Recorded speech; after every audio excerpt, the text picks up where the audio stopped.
Welcome to Monday. If you take a look at your favorite news source today, you'll notice a very bizarre phenomenon. There's no bad news in America. Nobody's oppressed. The economy is doing well. ISIS is in retreat. No one is abusing the organs of government to get at ordinary citizens the way Obama did with the IRS. Crime is down. Taxes are down. So, of course, the media spent the weekend attacking the president of the United States. Here's what the media knows about Donald Trump so far.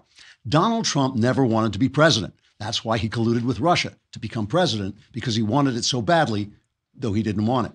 This shows that Donald Trump is mentally unbalanced, and in support of that, we have the reliable testimony of left-wingers dressed up as vaginas and screaming at the sky. The press has been totally fair to Donald Trump, and if anyone says they haven't, they'll be shouted down, cut off, and escorted out of the studio. And Donald Trump is stupid and stupidly defeated every candidate who opposed him, and then stupidly defeated the most qualified person ever to run for president, because that's how stupid he was. He didn't even know that she was smarter than he was and supposed to win. Now, when it comes to Trump's morals, of course, who better to speak about morality than Hollywood? Last night at the Golden Globes, all the women who knew that Harvey Weinstein was a sexual predator and continually covered up for him, dressed in black at the Golden Globes to protest the fact that they covered up for Harvey Weinstein. They now demand that they stop doing that, which is why they're wearing those fetching black gowns. So the news media that attacks Trump's honesty is talking complete nonsense. The entertainment industry that attacks Trump's morals has no morals. And the resistance that attacks Trump's mental stability is dressed up as a vagina. Like I said, welcome to Monday. There's no bad news. Trigger warning, I'm Andrew Klavan, and this is The Andrew Klavan Show. I feel hunky-dunky, life is tickety-boo. Birds are winging, also singing hunky-dunky-doo. Ship-shape, tipsy-topsy, the world is zippity-zing. It's a wonderful day, hurrah, hooray! It makes me want to sing. Oh, hurrah, hooray! Oh, hooray, hurrah! This weekend was absolutely hilarious. I mean, I think it is a wonderful thing to watch the left continually firing torpedoes at Donald Trump, and then their ship sinks as they congratulate themselves on what wonderful torpedoes they fired at Donald Trump. I mean, Trump put out this tweet, they're attacking because of this stupid book, that Michael Wolff book. They're attacking Trump's mental stability, even though they admit the book is complete nonsense. They're attacking Trump's mental stability and talking about the 25th Amendment and should he be removed for office. So Trump tweets, throughout my life, my two greatest assets have been mental stability and being, really smart. Crooked Hillary Clinton also played these cards very hard and, as everyone knows, went down in flames. I went from very successful businessman to top TV star to president of the United States on my first try. I think that would qualify as not smart, but genius, and a very stable genius at that. So the press, of course, went nuts, right? And it's this thing that Trump does to them. They go, oh, my God, Trump is tweeting that he's a stable genius. He's no stable genius, Trump. He's no stable Trump genius. He's no genius, Trump genius, stable Trump genius. By the time you're finished, you think, oh, yeah, what do I know about Donald Trump? Oh, yeah, he's a stable genius. I mean, they just keep blowing themselves up. Anyway, we're going to look at the fact that we are living now in an almost completely imaginary America, or at least half of us are, and that Donald Trump, the guy who's supposed to be the phony and is kind of, in some ways, this reality TV star, he is the guy who's actually getting real stuff done. But that should not stop you from subscribing to the Daily Wire before Tuesday, January 16th, which is next Tuesday, right?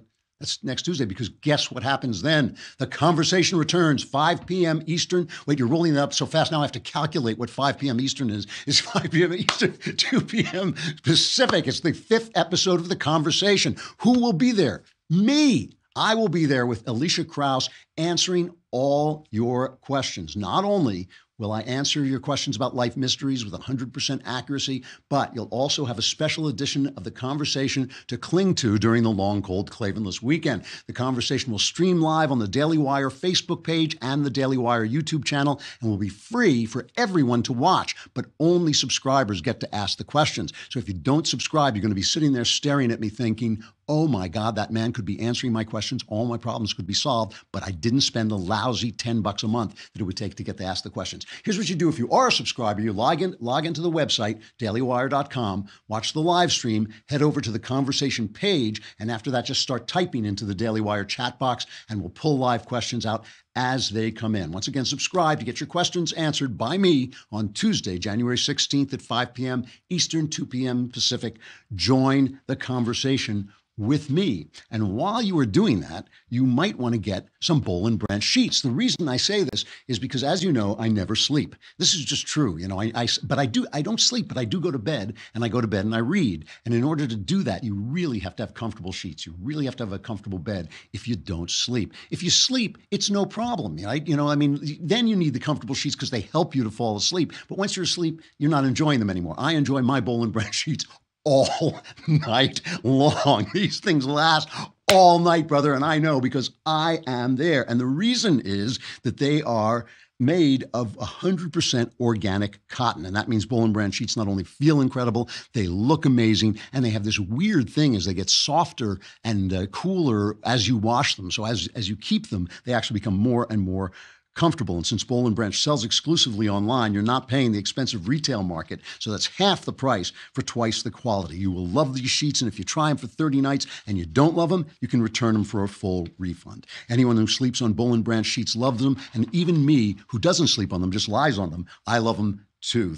They get thousands of 5-star reviews. The New York Times, a former newspaper, Forbes, and the Wall Street Journal all rave about them. And even 3 U.S. presidents have Boll and Branch sheets.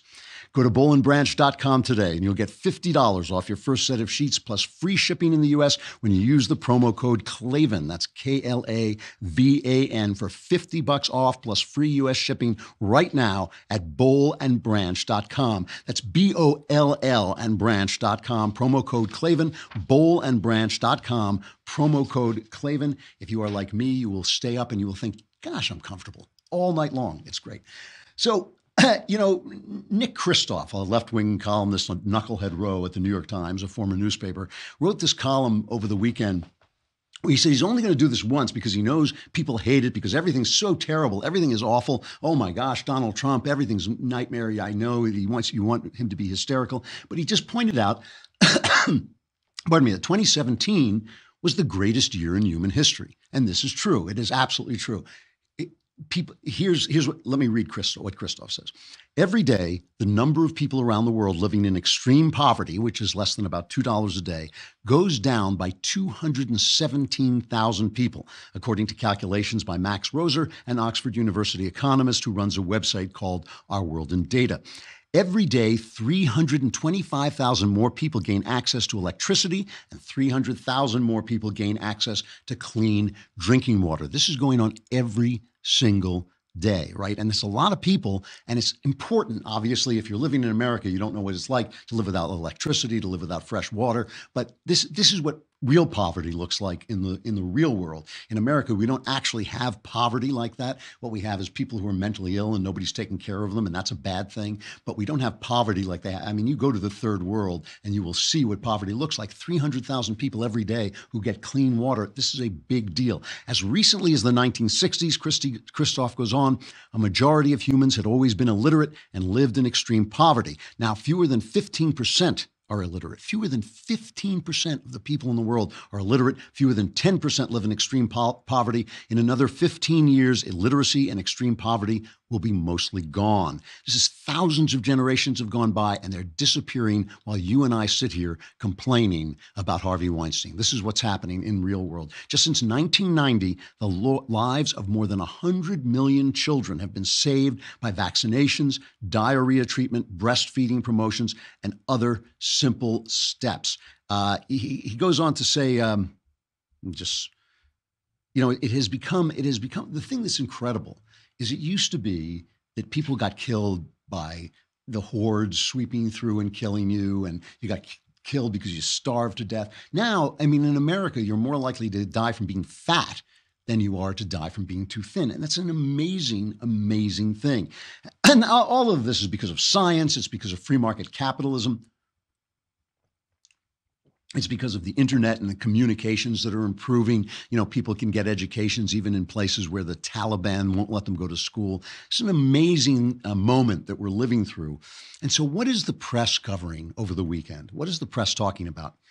Because it raises questions. If there's actually no bad news in America, and of course there's always bad news, there's a crime that's taking place, or in JFK in the airport in New York, the bad weather has everybody delayed, and there's always some kind of bad news. But I'm talking about endemic, institutionalized bad news. If there's no bad news, if we are actually making America great again, then the question then becomes, what's our greatness for? You know, that's what we should be talking about. What do we do now? What do we do if we're free? What do we do if we're rich? What do we do if things are okay? You know, what do we do? Well, we watch the Golden Globes and everybody complains. Or Michael Wolff, this very, very absurd journalist, writes a book about Donald Trump, and we spend the weekend talking about whether Donald Trump is fit for office on the basis of a book that everybody acknowledges is absurd. So, I mean, for this guy, Michael Wolff, he obviously thinks he's a very important guy. He feels that this is he is unleashing this attack on the White House. And here he is unleashing that attack. Fire the laser!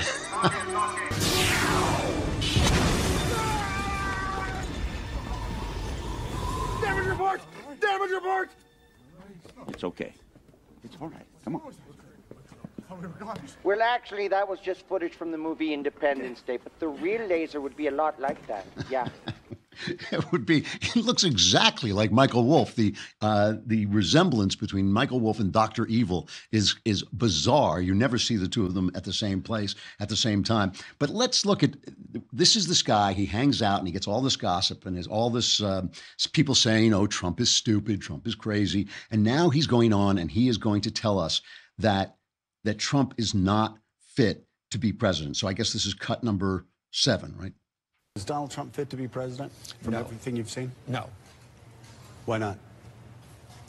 Read the book. Yeah, I mean, that's essentially what the story of the book is. But in brief, because you want to know, because he's only interested in, not only is he only interested in just himself, he's just interested in his immediate gratification in this moment. So, there is nothing beyond that. Temperamentally aside, is he mentally fit to be president of the United States? You know, based on everything that you've heard from people who work with him, so you feel like, you know, when you're talking to someone, you're like, I'm concerned about this person. I think this person is mentally ill. Do you have concerns? Every time you speak to him, you think this is a wingnut. Okay, so is Trump mentally fit to be president? No. Here's cut number 9, being asked the same question the next day. I did not say he's mentally unstable. I would not be qualified to do this. I'd say I have merely described, and mostly not my impressions, the impressions of other people, of the people he deals with on a daily basis. But the president denies he ever spoke with you for this book at all. Well, I think he probably had no idea he was speaking to me for this book. When I would meet the president in the White House, we would chat as though we were friends, and that was but that's not an interview to greet someone and say hello. I mean, that's not a journalistic exercise. Okay, so that's who this guy is, right? He's got a bunch of quotes. Some people say they never said the quotes. Obviously, a lot of it comes from Steve Bannon, who also was the source on another book called The Devil's Bargain, where it was how dumb Donald Trump is, but Steve Bannon pulled him together. And now Bannon is kind of in the outhouse. He's in the doghouse, trying to apologize, but not really apologizing. He's done. He's finished. You know, he not only was the guy silly enough, Bannon, incompetent enough to lose Alabama by backing a guy who couldn't win, a Republican who couldn't win in all Republican Alabama, but he was so politically unaware that he thought he could maintain his powerful stance while alienating his one friend. The one thing that gave him power was the friendship of Donald Trump. Now, but this is that's not the important thing. The important thing I want to deal with is reality versus fantasy, the reality of the world we're living in, which is getting continually better. Things are getting better in America, particularly. The economy is booming. You know, we're really doing quite well. Trump has had a very, very consequential, very successful first year. He's looking forward to kind of more bipartisan stuff. He's making some overtures on the Dreamers and saying, yes, if you'll deal with me on the wall, I'll deal with you on the Dreamers. So he's looking to try and bring the Democrats out from the resistance idea, which I don't think people like. I mean, their donors like it, but I don't think the ordinary people like it. And say, come on, let's get some stuff done together. You like infrastructure. You're always big on infrastructure. Let's do some of that. That's what's really happening. But now we're talking about this book, and I want to show you Maggie Haberman. Now, and we'll get to the Jake Tapper disaster of an interview in a minute. But Maggie Haberman is a woman who we know is a Clinton operative. The Clinton campaign said in the emails that were exposed by WikiLeaks, they said, anytime we want to place a good story, we know we can go to Maggie Haberman. I guess she was at Politico at the time. We know we can go to Maggie Haberman. She will reliably place our stories for us. So we know she's a Clinton operative. So the New York Times, a former newspaper, hired her to cover the White House.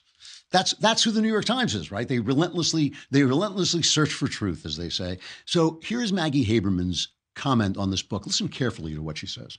I believe parts of it, and then there are other parts that are factually wrong. I mean, the thing about Michael Wolff and his style, which apparently nobody in the White House appears to have done a cursory Google search on him and what his MO is, but he believes he deals in larger truths and narratives. So he creates a narrative that is notionally true, the conceptually true. The details are often wrong, and I can see several places in the book that are wrong. Such as? I mean, do you have any examples? So, for instance, I mean, he inaccurately describes a report in the New York Times.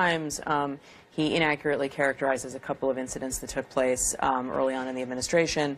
He gets basic details wrong. He inaccurately reported that we reported the substance of the dossier? Correct. He described in the book Rupert Murdoch's quote, an expletive idiot about Trump, and then in his own column a day later it was expletive moron. So see, that's sloppy. Right. The stuff about the CNN dossier, that is public knowledge. The CNN didn't publish the dossier. He says they did. That's one fact check away from getting it right, but he doesn't do it. He doesn't do it, and he also doesn't care. I mean, Michael Wolff and Donald Trump are not dissimilar people, right? I mean, there is a reason they knew each other before the president became the president. Wolff privately refers to him as Donald, not Trump or the president, and so forth.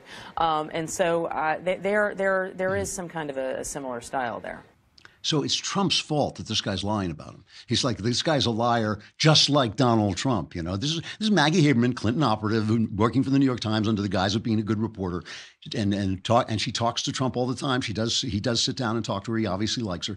So it's notionally true. It's a larger narrative. And we've heard this a lot from the press recently, right? Remember Dan Rather, it's fake but accurate. The documents he had on George W. Bush, well, they were fake, but the story was true. And then we had Newsweek editor Evan Thomas, which was my favorite quote, was the rape case. What's the name of the college? Oh, yeah, it's just slipped my mind. But obviously, this is a completely phony rape case. And Evan Thomas said, well, we got the facts wrong, but we got the narrative right. Now, this is something I know about because this is called writing fiction. I mean, I do this all the time. I write a story. It's completely untrue. You guys were good enough to turn up for the 11th episode of Another Kingdom over the weekend. We brought out the 11th episode on Friday. We've got 2 episodes left. People are really enjoying this. It's fiction. It's about dragons and ogres and conspiracies and all this stuff. But I hope that there is a greater truth in there. That's called fiction.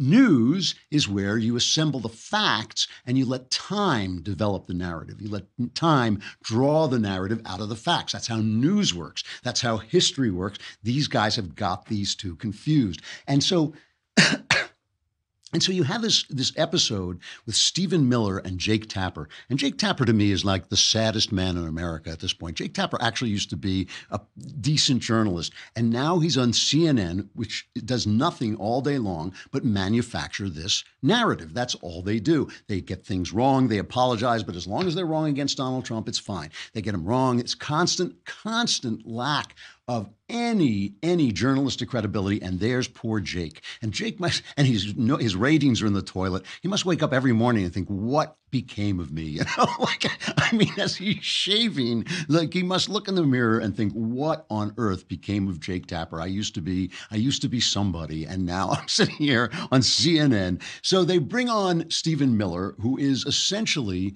this attack dog for Trump. He's very good at it. I always enjoy watching him. He's eloquent and he's informed and he's aggressive and he goes after these people. So he goes on and he's basically saying this is a work of fiction. This has nothing to do with anything. Steve Bannon never had anything to do with the presidency.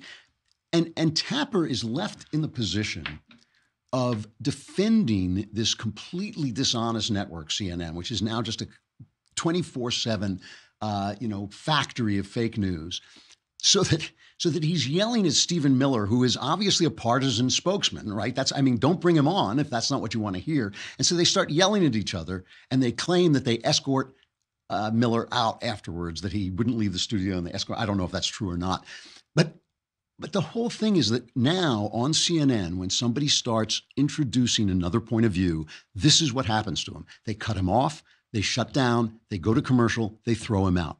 So it's like, it's not only, they might as well, Jake Tapper and Don Lemon might as well just put their fingers in their ears and whistle Dixie. I'm not going to hear it. I'm not going to hear it. And it's embarrassing. This is an embarrassing exchange between these two grown men.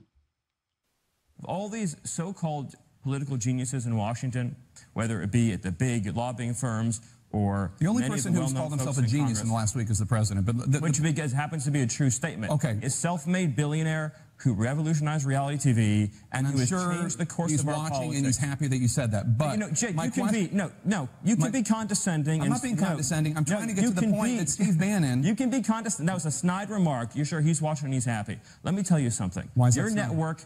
You can be as condescending as you want. It's part of your MO. But listen, you can have 24/7. I have no idea why you're attacking me. Well, I'll explain to you. My point I'll is, tell you why I'm attacking you. Steve Bannon, Jake, you can have a 24/7. Push the president's travel ban. He helped pull out. I'm so glad you brought that up because that's one of the fake news items in the book. Stephen, I would happen to know better than you would, Jake, about how the travel ban was written.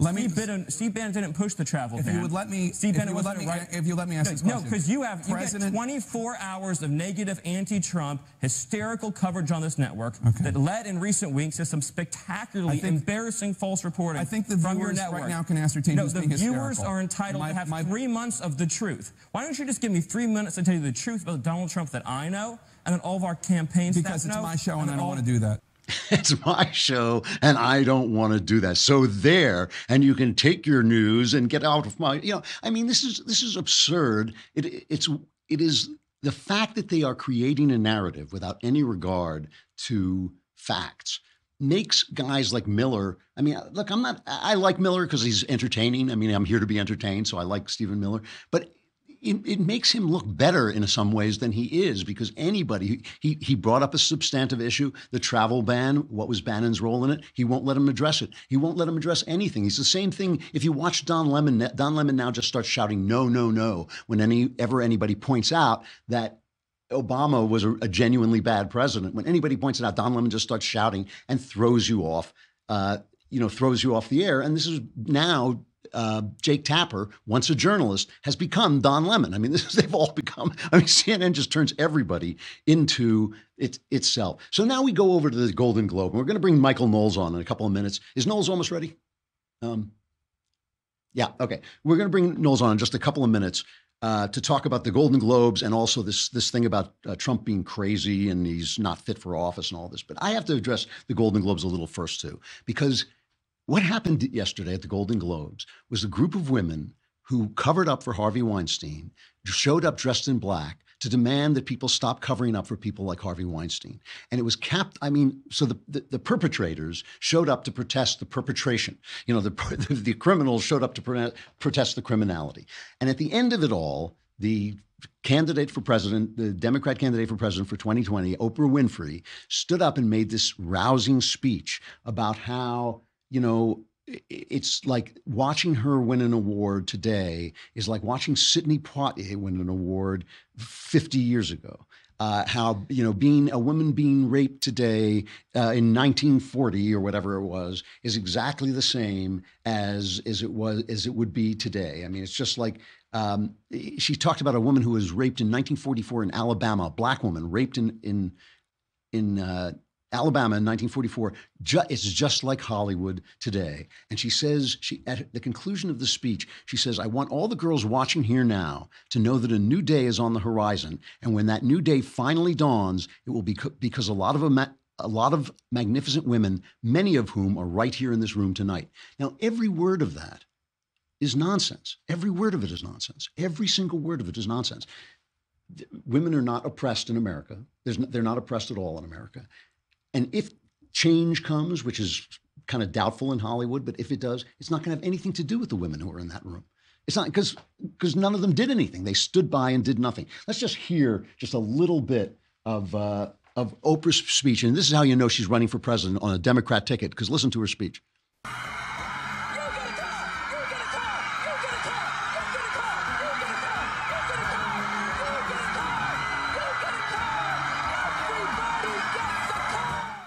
It's a Democrat platform. You get a car, vote for me. You get a car, you get a turkey in every pot, and, vote for me. Let's hear the real speech. Stop kidding around back there, Austin, and play the real speech.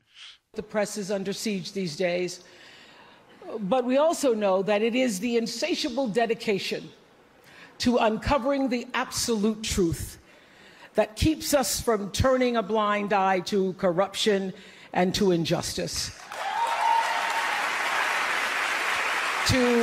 To tyrants and victims and secrets and lies. I want to say that I value the press more than ever before as we try to navigate these complicated times, which brings me to this. What I know for sure is that speaking your truth is the most powerful tool we all have. Speak your truth. And that is what the press is doing. It is speaking its truth. Unfortunately, not speaking the truth. See, the thing is, Donald Trump is, in some sense, himself a product of this culture. He is a product of the culture in which the narrative matters more than the facts. That's how he won the presidency. He didn't go out there like spewing, facts and figures and destroy Ted Cruz on the issues. He went out there and created an impression of strength. He created an impression of power. He created an impression of competence, and he won. The only thing that has been a surprise, it's been a surprise to me, is that he has actually delivered. He has shown strength, competence. He has actually done a lot of the things that I would have liked to have seen him do, that I never would have expected him to do. So now Trump, even though he is himself a product of this fake world and won on these fake terms, he has shown himself to be a competent guy. What is the press going to do with this? Oprah Winfrey, she's just an illusion so far. She's just an illusion. So the thing about, people say, well, Donald Trump is not Ronald Reagan. Ronald Reagan had class. That's true. But Reagan was created by a culture that had class. Trump was created by this culture. It's not his fault that we've sunk this low. Anyway, my point is simply this. The left, the news media, the entertainment media, which are now one thing, are living in an imaginary universe. In the real universe, things are going exceptionally well. That was until now, because now we're about to bring on Michael Knowles. But before we do, I got to say goodbye to Facebook and YouTube. Please come over to thedailywire.com and subscribe so you can be in the conversation on next Tuesday, when I will be answering all your questions.